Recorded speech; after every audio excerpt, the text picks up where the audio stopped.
Tiempos de milagros, tiempos de restauración, tiempos donde el Padre activa las generaciones. Una iglesia, una casa, un altar. Movilización Cristiana Plotier. Encontranos en Facebook como Movilización Cristiana Plotier y en Instagram como mca.plotier. Pastores Juan Lillo y Laura Cabrera.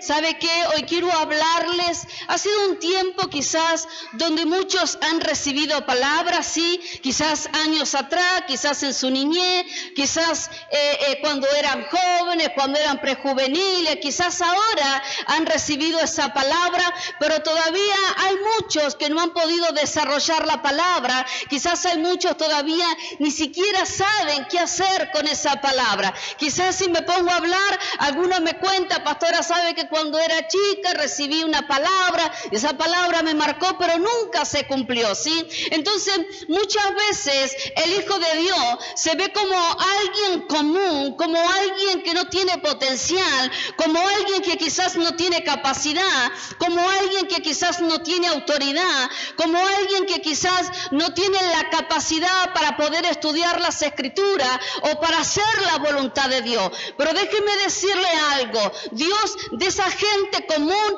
hace hijos extraordinarios, amén, y Dios quiere hacer de ti, de su familia, de tus hijos, quiere hacer familias extraordinarias. Repetí conmigo, el Señor quiere hacer conmigo alguien extraordinario, amén, pero para hacerlo hay que creerlo. ¿Sí? Porque a veces uno no se lo cree, ¿sí? Pero hay que creerlo porque el Padre es así. Y Él forma hijos extraordinarios. ¿Sabe que encontramos a lo largo de las Escrituras, encontramos hombres y mujeres que eran hombres y mujeres comunes, eran hombres y mujeres que estaban enfermos, eran mujeres que quizás padecían distintas situaciones, que quizás estaban ocultos, que no sabían qué era lo que les esperaba. Pero Dios siempre tiene un propósito. Amén. El libro de Efesios, en el primer capítulo, nos habla cómo Dios nos formó de antemano, cómo el Padre de antemano, desde antes de la fundación de la tierra, dice la palabra que Él tenía propósito, tenía destino, ¿sí? Dice la palabra que fuimos formados en Él y para Él. ¿Para quién? Para Cristo fuimos formados, ¿sí? Entonces, antes de que termine este año, yo quiero activar esa palabra que Dios entregó sobre tu vida, que quizás pensás que ya está perdida, que quizás pensás que esa palabra fue para un tiempo y bueno, y ahora, pastora, no creo que Dios tenga algo para mí, pero te puedo asegurar que el Padre siempre tiene algo para nosotros, pero depende de nosotros que ese algo, que esa palabra tenga un cumplimiento sobre nuestras vidas, amén. Por eso también siempre les enseño de la determinación. Si no hay determinación, no hay cambio. Amén. Entonces, para que esa palabra tenga un cumplimiento sobre mi vida,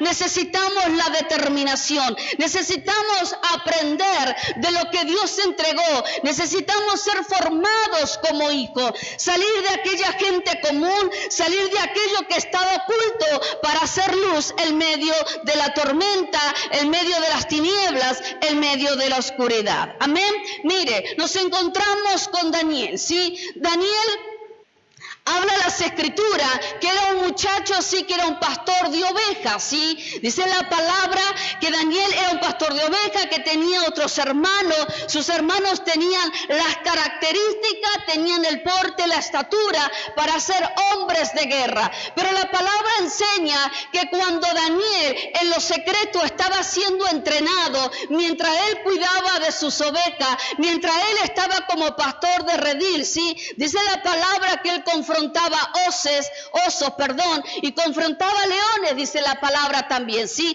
Entonces nos encontramos, nada que ver, con David, estoy hablando de David, ¿sí? Nos encontramos con David, ¿sí? Que David era un hombre, un pastor desde niño de ovejas, ¿sí? Y dice la palabra que mientras sus hermanos eran formados como hombres de guerra, ¿sí? Daniel estaba oculto, David estaba oculto, ¿sí? Pero cuando llegó el tiempo de que se había levantado el gigante de Goliat, dice que todo el ejército de Israel estaba confundido, estaba perturbado, porque Goliat estaba anunciando tiempos de derrota, porque el enemigo estaba anunciando terror, temor sobre el pueblo de Israel. Todo el pueblo estaba atemorizado. Es más, los guardias, los generales, los que estaban ahí al servicio del rey Saúl, estaban atormentados porque no se atrevían a confrontar, ¿sí?, a Goliat. Pero hubo un muchacho el cual el padre les envió a que fuera a llevarle alimento a sus hermanos, y ahí nos encontramos con David. David era alguien que estaba oculto, David era alguien común ante los ojos de la sociedad, pero dice las escrituras que cuando llega David al lugar donde estaban todos ahí amedrentados, donde estaban ahí expectantes a ver qué iba a hacer Goliat, cómo los iba a derrotar, dice que él comenzó a preguntar qué estaba pasando, y dice que la gente comenzó a decirle que ese gigante estaba atemorizando. Y sabe que muchas veces uno se ve como alguien común y nos encontramos con voces que nos llenan de temor, con voces que nos llenan de inseguridad, con esas voces que te dicen que no lo vas a lograr, con esas voces que te dicen que vos no tenés las características o la capacidad para poder hacerlo o para poder derrotar a aquellos gigantes. Pero dice las escrituras que David comenzó a preguntar qué era lo que estaba sucediendo y comenzó a hablar. Y es más, alguien le dijo, todo aquel que derrote a aquel gigante iba a tener una recompensa. Y una de las recompensas era parte de los tesoros de Saúl, y otra parte de la recompensa era que iba a recibir una de las hijas de Saúl, ¿sí? Entonces la palabra enseña que dice que David se presenta delante de Saúl y comienza a decirle al rey que él podía derrotar a ese gigante. ¿Y sabe qué? Saúl se comenzó a reír, Saúl comenzó a menospreciar y decía, ¿cómo tú, un muchacho que viene en cierta forma de criar ovejas, vas a poder derribar a aquel gigante? Primeramente no tenés ni la estatura, ¿sí? No tenés los músculos, no tenés la fuerza para poder hacerlo. Pero él dijo, yo puedo hacerlo. Entonces, ¿saben qué? Saúl mandó a que le pusieran una armadura, pero cuando le pusieron esa armadura, él se sintió incómodo. ¿Por qué se sintió incómodo? Porque le estaban colocando una armadura natural. Y a veces peleamos con nuestras armaduras naturales, y es por eso que muchas veces salimos derrotados, o salimos deprimidos, o salimos enojados y confundidos, y a veces le preguntamos a Dios el por qué las oraciones no son escuchadas. Pero David le dice, no necesito estas armaduras, porque yo tengo la palabra de Jehová para ir y derribar a aquel Goliat. Si quiere después puede seguir leyendo las escrituras. ¿Y sabe qué hizo David? David fue y confrontó a Goliat y lo derrotó. O sea, alguien común, Dios lo estuvo preparando en lo secreto en todo ese tiempo para que cuando llegara el momento se convirtiera en alguien extraordinario. Amén. Entonces, no tan solamente pudo derribar a Goliat, sino que también la palabra habla que es levantado como rey del pueblo de Israel. Es más, la palabra dice que David fue formado conforme al corazón del Padre. Fue hijo. Y eso es lo que Dios está llamando en este tiempo, que seamos hijos. ¿Sí? Hay muchos cristianos, hay muchos que creen en Dios. Hay muchos que creen en la palabra, pero no son formados como hijos. Y en este tiempo lo que Dios está llamando es a los hijos, para que sean formados conforme al corazón del Padre. Dios te está sacando del oculto para hacer de ti un hijo extraordinario. Amén.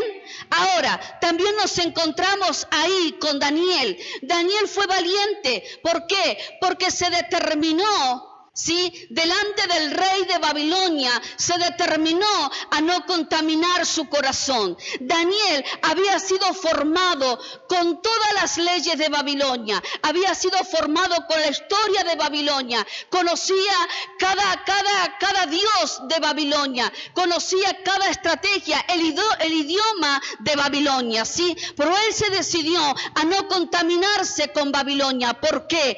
Porque Dios tenía un propósito. Daniel, sí, era un muchacho que no estaba todavía introducido dentro del palacio, pero cuando el rey Nabucodonosor comenzó a decirle que quería que trajeran jóvenes que fueran sabios, que tuvieran inteligencia, que supieran de escrituras, de leyes, él los quería para él. Y fue ahí donde viene Daniel, viene Sadrach y Mesach, ¿sí? Y comienzan a establecerse dentro del palacio del rey de Nabucodonosor, ¿sí? Y dice la palabra que comenzaron a crecer en sabiduría, en estrategia y en revelación. Y dice la palabra que muchos se habían levantado en contra de Daniel por causa de cómo estaba obteniendo el favor del rey Nabucodonosor, ¿sí? Y ¿sabe qué? Cuando alguien se determina a no contaminarse con los asuntos del mundo, con las leyes del mundo, con los principios del mundo que están establecidos, ¿sabe qué? Lo que estás haciendo, te estás apartando para que seas consagrado para Dios. Y es el tiempo de ser consagrados para Dios, porque a Dios le place, a quien que es consagrado, le place darle autoridad, gobierno para legislar. Amén. Entonces nos encontramos con Daniel, que Daniel era un hombre de leyes, era un hombre que se puso como mano derecha del rey Nabucodonosor. O sea, que de un joven que estaba apartado afuera del palacio, que era alguien común, Dios comenzó a levantarlo. ¿Por qué lo comenzó a levantar? Porque Daniel tenía un propósito, un destino, y Daniel comenzó a administrar los tesoros del rey Nabucodonosor. Daniel comenzó a legislar. Daniel comenzó a confrontar a los Baales. Dice que cuando los sacerdotes hechiceros comenzaron a ver que Daniel oraba 3 veces al día, que se consagraba en oración para Dios, dice que esos sacerdotes comenzaron a enojarse, comenzaron a irritarse, comenzaron a decir: ¿quién es este para que comience a orar a su Dios y no levante altar a su rey Nabucodonosor? Entonces dice las escrituras que fueron a hablar del rey Nabucodonosor y decirle: Señor, sabes que tú eres el mejor y sería bueno que a ti te levantaran altares, te levantaran adoración, te levantaran oraciones, y que nadie más de esta ciudad, de este lugar donde estamos, ¿sí?, le rinda oración y adoración a otro Dios. Y sabe que a veces la persona es confrontada con esto, porque a veces a uno le da vergüenza hablar de Cristo, o hay situaciones donde la persona comienza a ser confrontada en los valores, en los principios, en el lenguaje. Y es ahí cuando uno se tiene que determinar qué es lo que vas a hacer. O le vas a rendir oración, adoración a Dios constantemente. Y cuando hablo de adoración, no hablo de la alabanza, no hablo de dar un cántico, sino que hablo de una forma de vida. Adoración es nuestra forma de vida. Adoración es nuestra forma pensante. Adoración es nuestra forma de cómo hablamos, de cómo actuamos con nuestro prójimo, de cómo somos con nuestra familia. ¿Cómo es nuestro testimonio en todo tiempo? Eso es adoración. Sí, y dice la palabra que Daniel comenzó a ser confrontado. Daniel sabía que si no le rendía culto, adoración, y se arrodillaba delante del rey, sabía que iba a ser exterminado, porque ese era el decreto que había salido, que todo aquel que no rindiera adoración delante del rey iba a ser cortada su cabeza, iba a ser echada al horno de fuego, iba a ser entrado a la fosa de los leones. Había muerte. Pero él decidió resguardar sus principios porque él sabía quién era. Y sabe que cuando somos formados en lo secreto, cuando somos formados en lo íntimo, porque entendemos cuál es la palabra que Dios nos dio, nada te puede confundir. Y este es el tiempo para poder entender que en este tiempo las tinieblas se están confundiendo con ideologías, están confundiendo con faunas, están confundiendo con fábulas, están confundiendo con principios que parece que son buenos, pero no son buenos. Entonces en este tiempo a lo bueno se lo llama malo y a lo malo se lo llama bueno. Entonces estamos metidos dentro de un sistema donde la tiranía, donde se quieren establecer principios sobre familia, donde se quiere establecer una base como código genético sobre las familias para pervertir las generaciones. Pero este es el tiempo para formar las generaciones. Daniel se levantó como un formador de hombre. Daniel se levantó como un gobernante sobre la nación. Daniel se levantó como un hombre de principio que estaba administrando hasta los tesoros del rey. Y sabe que gran parte de esos tesoros del rey eran para Daniel. ¿Y sabe qué hacía Daniel con esos tesoros? ¿Se los malgastaba? ¿Salía al casino? A ver qué numerito hay por ahí, a ver si... No, ¿sabe lo que hacía Daniel? Daniel guardaba todos esos tesoros que era el entregado, porque él sabía que el propósito que él tenía, que era guardar esos tesoros, era para que cuando el Mesías naciera, se llevaran esos tesoros para el Mesías. Entonces dice que cuando el Mesías nace, vienen los reyes y dice que le traen los tesoros. Y esos tesoros que esos reyes le traen a Daniel son los que había guardado Daniel. Es tremendo. Hay propósito, hay destino. Entonces cada palabra que Dios está trayendo sobre tu vida no es tan solamente para tu vida, es para formar generaciones. Es para darles a esas generaciones de esos tesoros que estás guardando en tu vientre profético. Es para guardar esos tesoros para que el día de mañana tus hijos tengan un lugar, una plataforma para seguir caminando y estableciendo el reino de Dios. Amén. ¿Me va entendiendo? Ahora, también nos encontramos con Josué. Josué fue valiente, se mantuvo al lado de un mentor, de un padre espiritual. Y ese padre espiritual de Josué era Moisés. Josué se mantuvo en lo secreto. Josué se mantuvo escuchando las ordenanzas, las leyes, lo que Moisés le estaba enseñando al pueblo. Porque había un propósito sobre Josué, había un destino. Y el propósito y el destino de Josué era que tenía que pasar a las siguientes generaciones hacia la tierra prometida.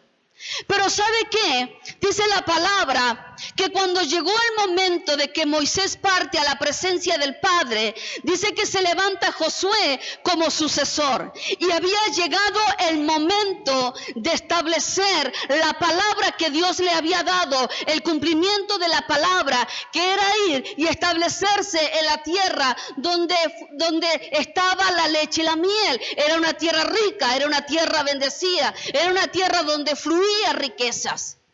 Pero antes que Josué cruzara hacia el otro lado, Dios le establece un principio en la palabra. Dios le establece una instrucción y le decía: Josué, no tengas temor. ¿Se acuerda? No tengas temor, le decía. ¿Sí? No te apartes de la palabra ni a diestra ni a siniestra. ¿Sí? ¿Por qué le decía medita en la palabra? No te apartes de la palabra. Porque la palabra tiene el consejo. Porque la palabra tiene la instrucción. Porque la palabra es nuestra vida diaria para poder caminar, para poder establecer el reino de Dios. Porque usted no está aquí en la tierra por casualidad. Porque usted no está aquí en la tierra para vivir el día a día y aquí ando, pastora. sí, con el día a día, y ahí con mi familia, y ahí con el trabajo, y a ver qué hago, y a veces tengo días difíciles, y a veces me va mal, y ahí estoy con la rutina. Pero Dios no te envió aquí en la tierra para que vivas un día a día y una rutina. Dios te envió aquí en la tierra para que seas un hijo, para que seas alguien que manifieste un reino, para que seas alguien que porte la palabra. Por eso le hablaba a Josué: no te apartes de la palabra, atalas en tu corazón, guardala. ¿Sabe lo que es guardar? En las escrituras, guardar es vigilar. Entonces, cuando yo guardo la palabra que Dios me da, estoy vigilando. ¿Qué estoy vigilando? Estoy vigilando la instrucción que Dios me dio para que el enemigo no venga y me la arrebate. Entonces, cuando estoy vigilando, estoy meditando en la instrucción para poder moverme en esa instrucción, en aquel lugar donde Dios me está mandando. Entonces, como familias, cada día necesitamos la instrucción, meditar en la palabra de noche y de día. Meditar en el principio, meditar en la instrucción. Le dijo Josué: no tengas temor, no te vayas a aterrorizar por lo que hay allá. ¿Sabe por qué le decía no tengas temor? Le decía no tengas temor porque a la tierra donde vas a entrar hay gigantes, hay un lenguaje distinto, hay un lenguaje de terror, hay un lenguaje de miedo, hay un mundo muy distinto a lo que estaban viviendo por mucho tiempo en estas carpas. Y a veces cuando Dios nos está mostrando el lugar donde debemos ir, a veces te da terror. ¿Y por qué muchas veces da terror? Porque vemos gigante. ¿Y por qué vemos gigante y nos da miedo? Porque nos vemos como alguien insignificante.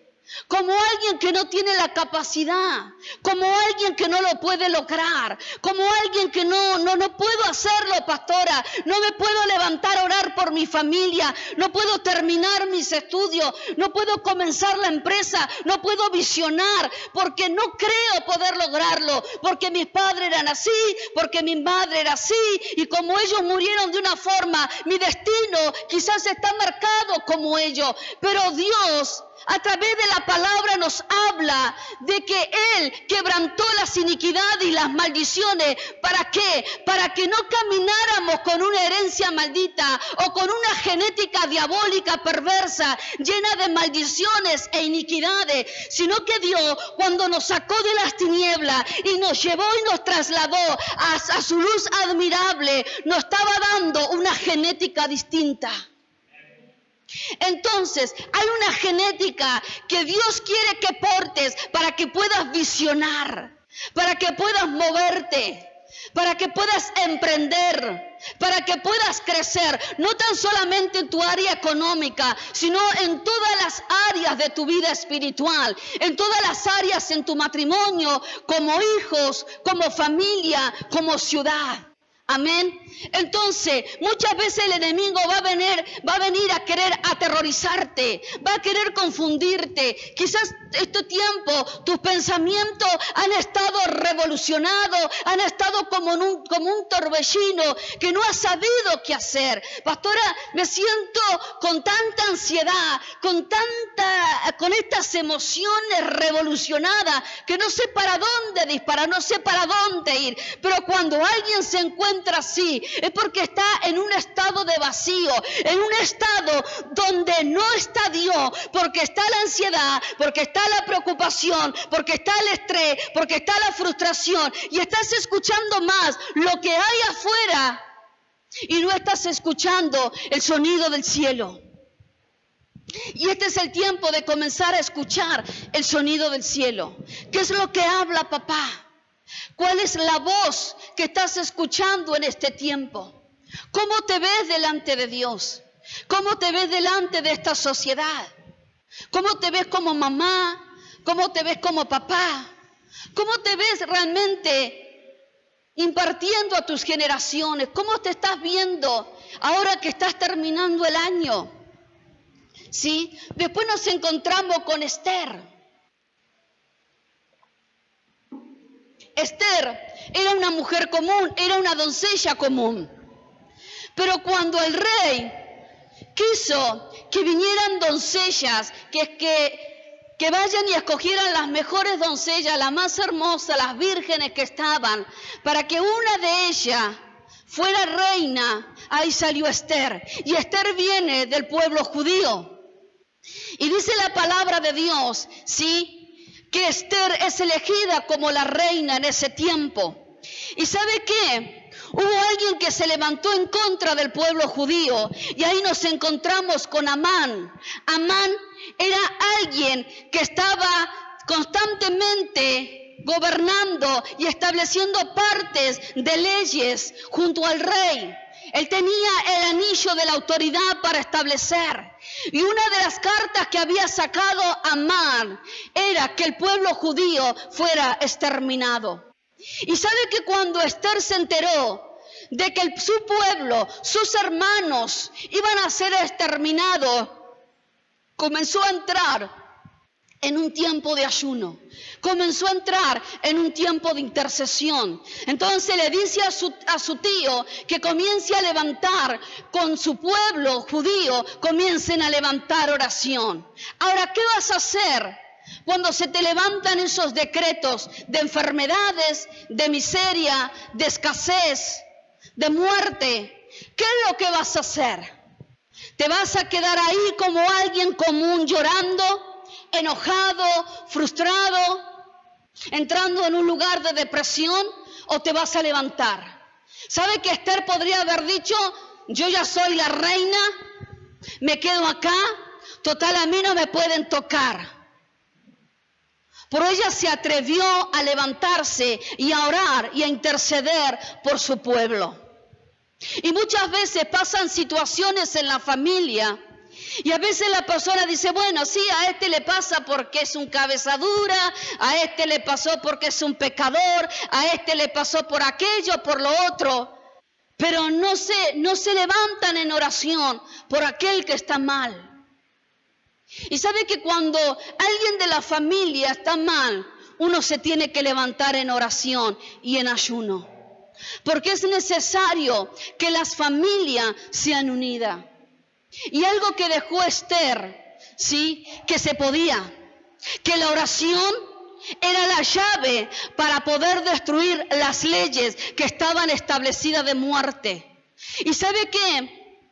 Esther por mucho tiempo no había sido llamada por el rey. Y dice que Esther se encontraba en otro lugar del palacio. Entonces ella se tuvo que meter en oración y en ayuno para que el rey lo llamara. Porque ella no se podía presentar delante del rey así porque sí. Ella tenía que ser llamada por el rey. Y dice que se metió en un tiempo de oración, en un tiempo de ayuno. Y dice que fue y le dijo al pueblo, oren por mi vida, porque en este día me voy a presentar delante del rey. Y dice que ella fue y se presentó delante del rey. ¿Y sabe qué hizo el rey? Extendió su cetro, extendió vida. Porque si el rey no extendía el cetro, la reina también podía morir. Y eso fue el favor de Dios. Porque Esther, de alguien común, de una doncella común, tenía un destino y tenía un propósito, y era anunciar la liberación del pueblo judío en ese tiempo.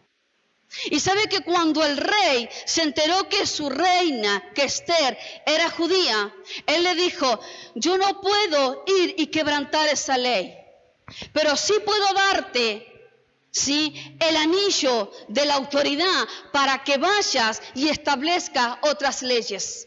Y dice que Esther fue con su tío y establecieron otras leyes. ¿Y cuál fue la ley que estableció? Y fue anunciado en todos los idiomas que fuera recorriendo la nación. Era que todo el pueblo, sí, cuando llegara el tiempo, se levantaran en guerra y pelearan por sus vidas. Y sabe que cuando la guerra fue anunciada, el pueblo judío se levantó en guerra y el favor de Dios estuvo sobre ella por causa de que alguien se atrevió a orar y a interceder. Y quizás por mucho tiempo te has encontrado así, Pastora, pero yo no creo que Dios me escuche. Yo no creo que mi oración tenga respuesta. Yo no creo que yo pueda ser ese instrumento para liberar o para cambiar a mi familia. Yo no creo que pueda hacer eso. Y muchas veces nos vemos en menos porque quizás no hay un lenguaje o porque quizás no conoces tanto la guerra espiritual, pero a veces no se necesita conocer en profundidad la guerra espiritual para entrar humillado a la presencia de Dios. Solamente necesitamos que alguien se rinda con un corazón humillado delante del Padre para aceptar su favor y para que nos dé las instrucciones para orar. Amén. Y es necesario recuperar a las familias. Y es necesario volver a la oración. Y es necesario la intercesión sobre los hogares. Amén. Entonces, también nos encontramos con Gedeón. Gedeón también fue un valiente. Pero dice la palabra que Gedeón venía de la tribu más pequeña. Más pequeña, era alguien insignificante Gedeón. ¿Y cuántas veces te has sentido insignificante? ¿Cuántas veces te has visto insignificante? Sí, quizás tenés otra familia y decir, bueno, ellos están mucho mejor que nosotros y nosotros no somos nada, pastora, y aquí estamos. Y nos vemos insignificante. Pero Dios no te ve insignificante. Dios te ve como su hija amada. Dios te ve como su hijo amado. Y entonces porque empezamos a escuchar, no, aquel es un mediocre, no, aquella va a seguir así, no, aquella no sirve para nada. Y escuchamos esas voces y nos vemos como un insignificante. Pero dice la palabra que se le presentó el ángel de Jehová y comenzó a hablar con Gedeón. Y le dijo Gedeón, he venido ante ti porque vas a ser aquel que va a liberar a su pueblo de los amalecitas. ¿Y sabe qué? El pueblo de Gedeón en ese tiempo estaba aterrorizado. Porque cuando venían los amalecitas, se comían las cosechas, se llevaban los animales, todo lo que habían producido, ellos lo arrasaban. ¿Y sabe qué hacía el pueblo? Salía corriendo y se escondían. Se escondían en cuevas, se escondían a veces hasta en cavernas, porque tenían terror de los enemigos. Y a veces la persona se encuentra aterrorizada cuando viene un informe médico, aterrorizada cuando, pastores, ¿qué vamos a hacer si la pandemia se extiende? ¿Qué es lo que vamos a hacer? Me quedo nuevamente en mi casa, echo llave, 10 llaves y me quedo ahí para que la pandemia no me toque. ¿Qué hago, pastora? Porque me da miedo que el COVID me toque. Me da miedo que toque a mis hijos, me da miedo que toque a mi familia, me da miedo volver a que se cierren las empresas, me da miedo que venga, que se cierren las puertas laborales, me da miedo que venga la muerte. ¿Y sabe cuántas personas hay aterrorizadas? Y quizás Dios te está diciendo, pero si vos te levantás, te he llamado para que te levantes, para que puedas velar y orar, y vas a ver que las puertas laborales no se te van a cerrar, y vas a ver que la pandemia no te va a destruir, y vas a ver que los decretos que se hayan levantado no van a poder golpearte. Pero ¿sabe qué decía Gedeón? Conmigo lo van a hacer. Yo soy alguien insignificante. ¿Por qué no vas a otro varón, a otro que tenga realmente la estatura o sea formado como alguien de guerra? Pero Jehová le dijo, yo lo haré contigo. Y en esta noche Jehová te está diciendo, yo quiero hacer cosas contigo.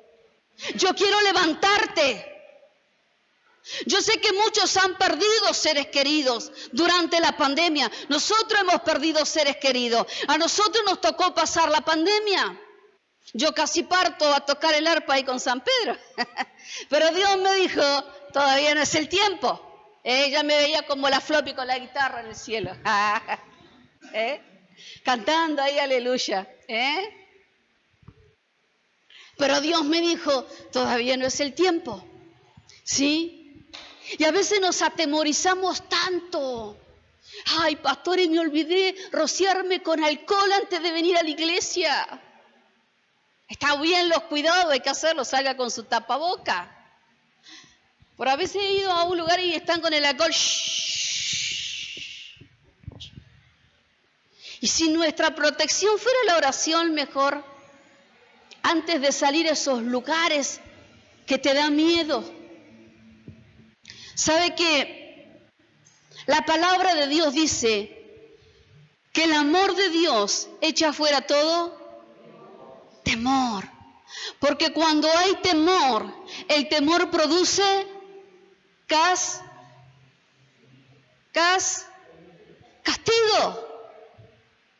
Y sabe que de eso se toma las tinieblas.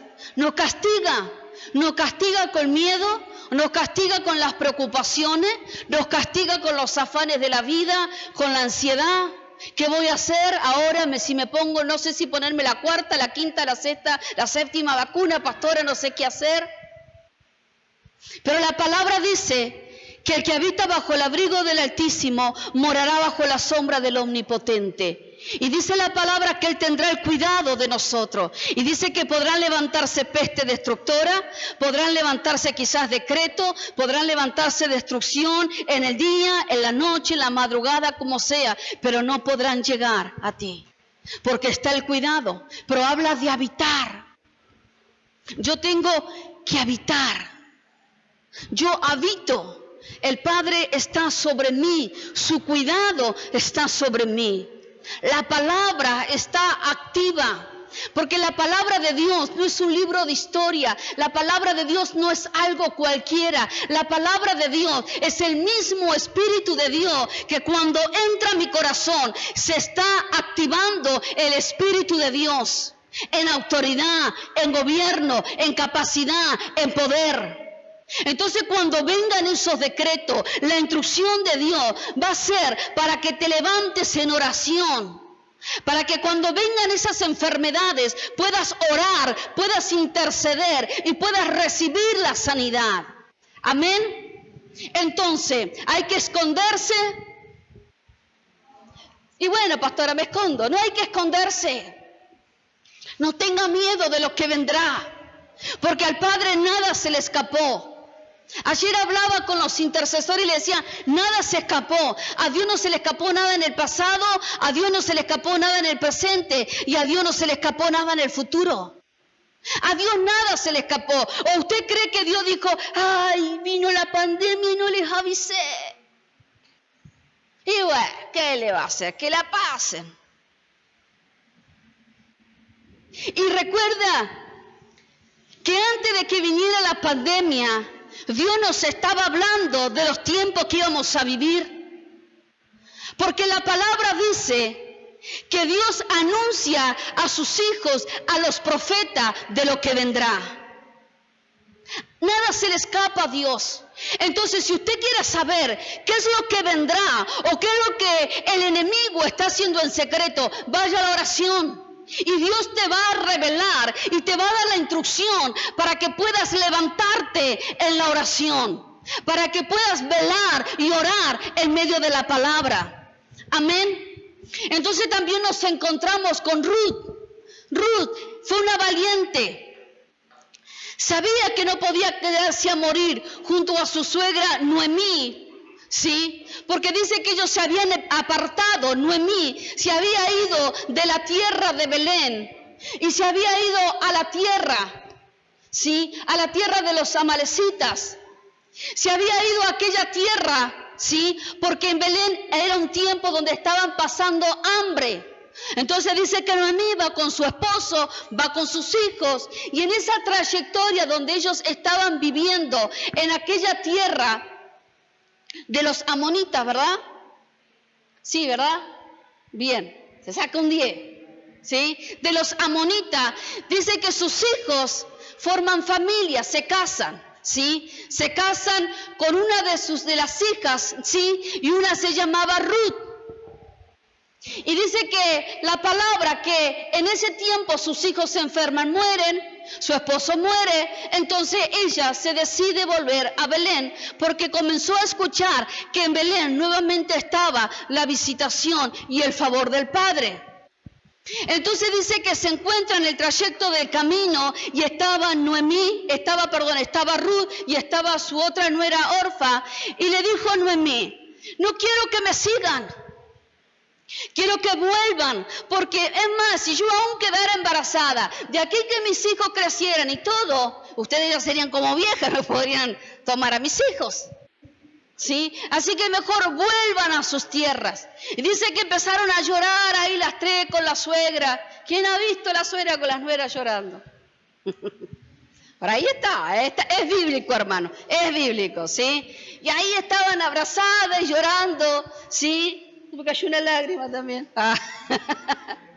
Mi suegra, ¿eh? Y dice que estaba llorando, entonces Orfa se decide irse.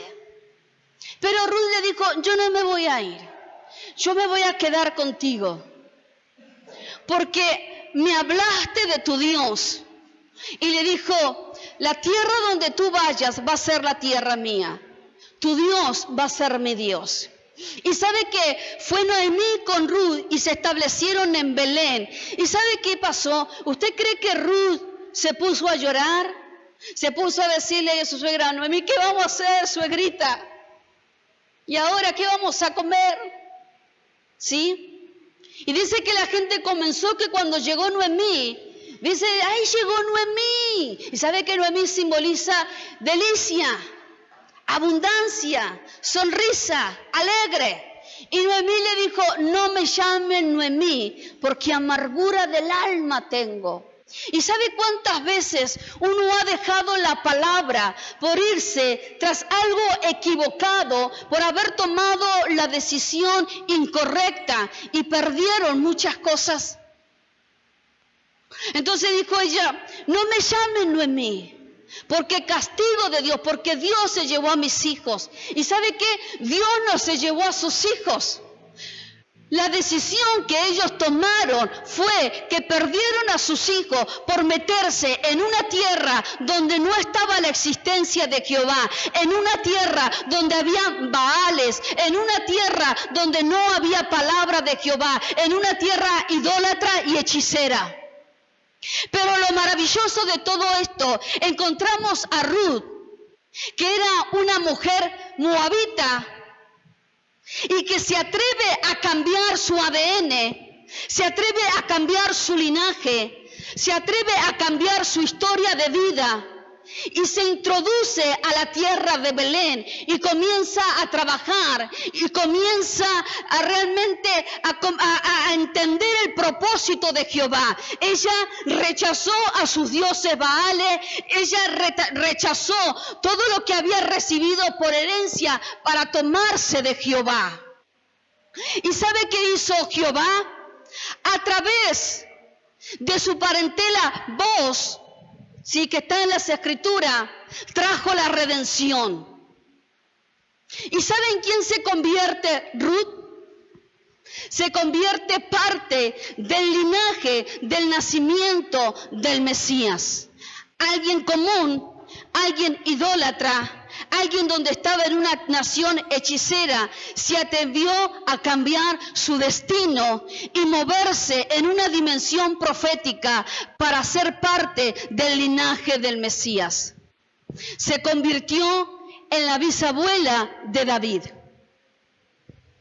Y usted sabe que de David viene también el linaje del Mesías. Amén. O sea, que de alguien común Dios convierte a alguien extraordinario. Amén. También nos encontramos con la mujer de flujo de sangre. Dice la palabra que la mujer de flujo de sangre, ni siquiera las Escrituras le ponen el nombre.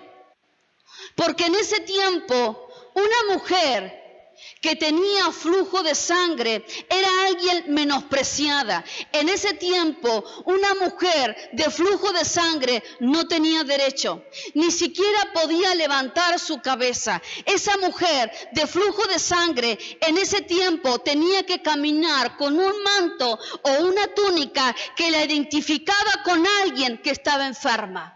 Pero ni siquiera podía levantar la cabeza, ni siquiera alguien se le podía acercar, porque alguien que tenía flujo de sangre era alguien inmunda en ese tiempo. Y ella dice que había gastado su dinero, que había pasado por muchísimos médicos y no tuvo la respuesta. Pero habla la palabra que cuando vino el Mesías y comenzó a caminar y a venir sobre esa ciudad del Mesías, dice que comenzó a introducirse la mujer de flujo de sangre. ¿Y usted cree que ella fue corriendo, iba así, Jesús, aquí estoy, tócame? No, iba temerosa. Porque alguien con flujo de sangre no se podía acercar a un maestro o a un profeta judío. Entonces dice que ella se acercó y comenzó a caminar y comenzó a introducirse en medio de la multitud y tocó la punta de su manto.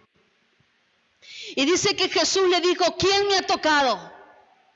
Y todos decían, pero ¿cómo quién te ha tocado, Señor? Si estamos todos apretados, estamos acá como albóndiga, estamos acá, ¿cómo quién te ha tocado, Señor? Y él dijo, alguien me ha tocado, porque sobre mí salió poder y virtud. ¿Y sabe qué hizo la mujer? Toda temerosa, le dijo, yo te he tocado, Señor. ¿Y sabe qué le dijo Jesús? Le dijo, mujer, fuiste libre de tus azotes. Tu fe te ha sanado. ¿Y sabe por qué le dijo, tu fe te ha sanado? Porque la fe viene por el oír, ¿qué? Palabra de Dios. Entonces cuando yo oigo esa palabra y esa palabra se activa, esa palabra comienza a generar esa fe de movimiento, esa fe que me va a llevar a lo sobrenatural, esa fe que me va a llevar a crecer, esa fe que me va a llevar a caminar, esa fe que me va a llevar a concretar todo aquello que Dios ha puesto sobre mi vida. Y aquella mujer era alguien común, era alguien menospreciada, era alguien que quizás la gente se reía y la gente no se acercaba cuando ella caminaba. Y quizás tu historia de vida, sí, fue que alguien te conoce, vio que a veces alguien dice, bueno, allá va la mujer, aquella, ¿viste que la madre, la borrachita? Sí, aquella es. Allá va el hijo de aquel, ¿viste el sinvergüenza aquel? Bueno, ese es el hijo. ¿Vio que a veces la gente habla así? A mí allá va la cabrerita, la hija del noni, del ferroviario, nunca era Laura.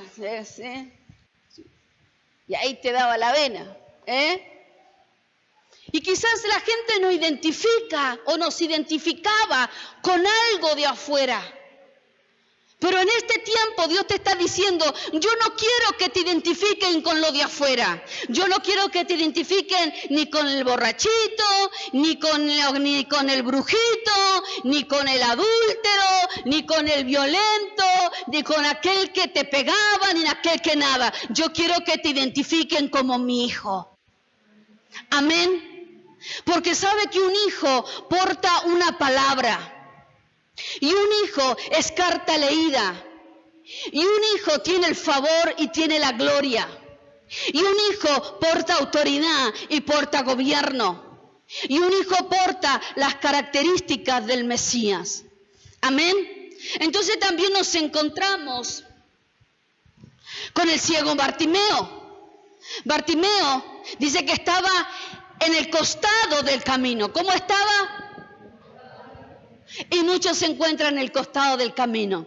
Y dice que Bartimeo también tenía una túnica que lo identificaba como un ciego, como alguien que podía mendigar. Cuando alguien pasaba, podían mendigar. Esa túnica le daba la legalidad para estar en el costado del camino. ¿Y cuántos que tienen una túnica que le da la legalidad para estar en el costado del camino, mendigando, pidiendo? Y sabe que cuando comenzó a pasar también el Mesías, dice que el ciego comenzó a escuchar que venía el Mesías. ¿Y sabe qué hizo el ciego? El ciego comenzó a gritar. Era alguien que estaba no tenía la visión, era alguien que estaba ciego de nacimiento. Para la gente era alguien común, un pobrecito que estaba en el costado del camino. Pero cuando él comenzó a escuchar la palabra profética y él comenzó a escuchar que el Mesías estaba pasando, dice que comenzó a gritar.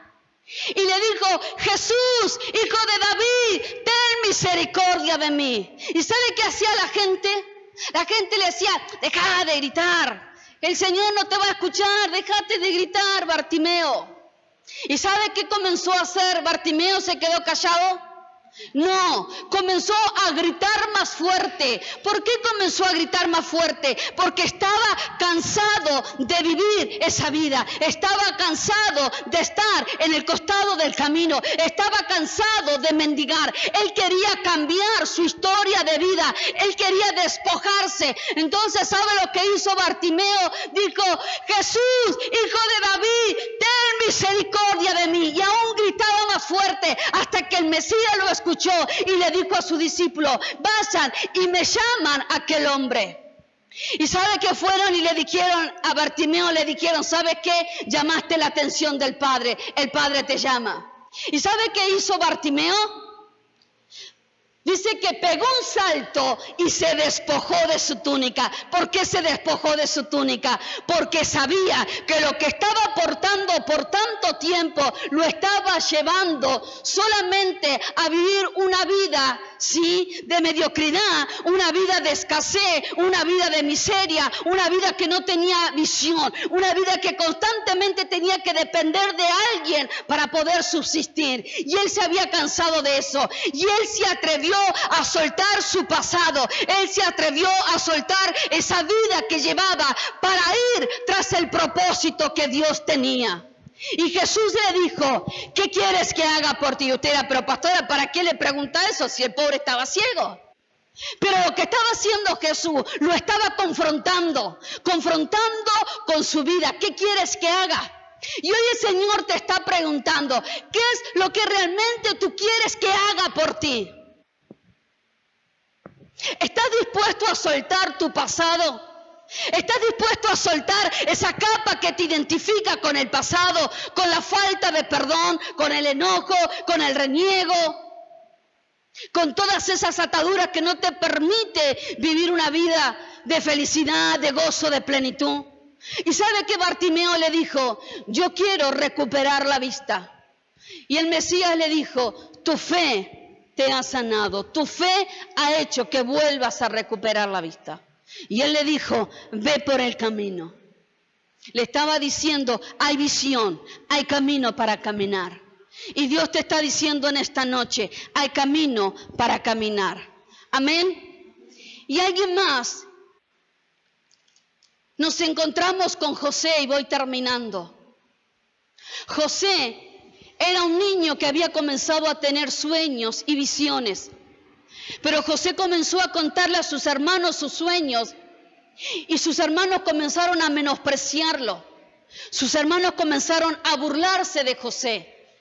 Entonces fue y le contó a su padre Jacob lo que estaba soñando. Hasta su mismo padre como que medio no le creyó, pero después algo que le estaba creyendo.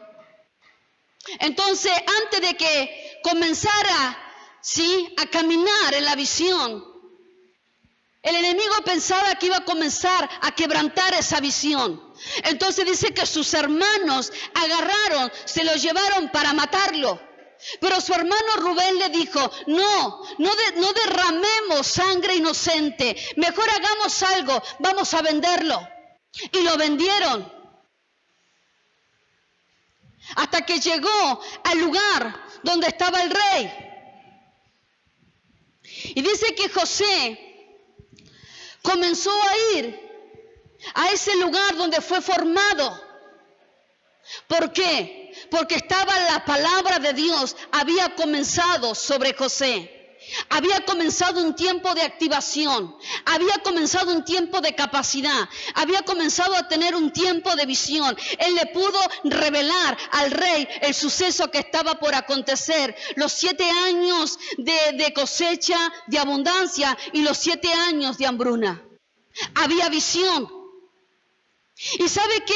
José había pasado por el menosprecio, había pasado por los lugares donde sus hermanos lo habían vendido. Pero dice la palabra de Dios, y yo quiero que escuchen esto. Dice en el libro de Génesis, capítulo 41, versículo 51-52, y dice que José se había casado y nació un hijo. Y llamó José el nombre del primogénito Manasés. Y Manasés significa: Dios me hizo olvidar todo mi trabajo y toda la casa de mi padre. Y sabe que en esta noche Dios te está diciendo: te voy a dar ese Manasés. ¿Para qué? Para que olvides tu pasado, para que olvides el menosprecio, para que olvides todo aquello que te ha violentado, que te ha golpeado en la vida, para que te olvides aquellos momentos que quizás abusaron de cuando eras pequeña, para que olvides quizás todo el maltrato o la pobreza o la escasez o el engaño. Te lo voy a dar.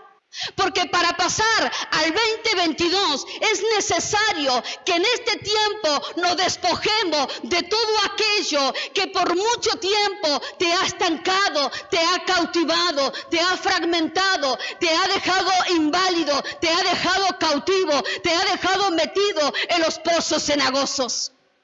Amén. Entonces, para pasar al 2022 viene un tiempo de cambio. Viene un tiempo de despoje, como hicieron tantos de aquellos que le vengo hablando. Y dice la palabra que le nace otro hijo. Y llamó el nombre del segundo Efraín. Efraín, porque dijo: Dios me hizo fructificar en la tierra de mi aflicción. O sea, que Dios te está diciendo, en medio de todo ese proceso que has vivido, en medio de toda esa aflicción que has vivido, Dios te va a dar algo que te va a hacer fructífero. Y te va a convertir en bendición. Y te va a convertir en un varón de fe. Y te va a convertir en una mujer de guerra, en una mujer de visión. Y te va a dar autoridad. Y te va a dar gobierno. Y te va a hacer fructífero el 2022. Más allá de que venga un tiempo de pandemia, va a ser un año para la iglesia fructífera. Un tiempo de abundancia. Un tiempo de restitución. Un tiempo donde todo aquello que te había deshonrado, el Padre te va a honrar. Un tiempo que todo aquello que te había lastimado será un tiempo donde el Padre te va a sanar. En aquel tiempo todo aquello que te había enfermado, esos decretos que se habían establecido para oprimirte, este año que va a venir, Dios te está liberando. Dios está rompiendo las cadenas, Dios está rompiendo los grilletes para hacerte un libertador, para que seas fructífero, para que puedas convertirte en un hijo de gloria, en un hijo extraordinario. Dele un aplauso al Rey de Gloria.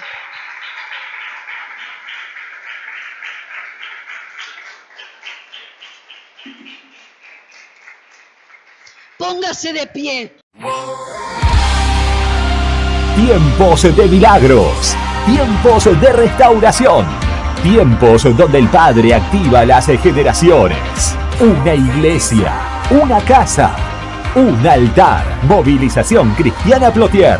Encontranos en Facebook como Movilización Cristiana Plotier y en Instagram como mca.plotier. Pastores Juan Lillo y Laura Cabrera.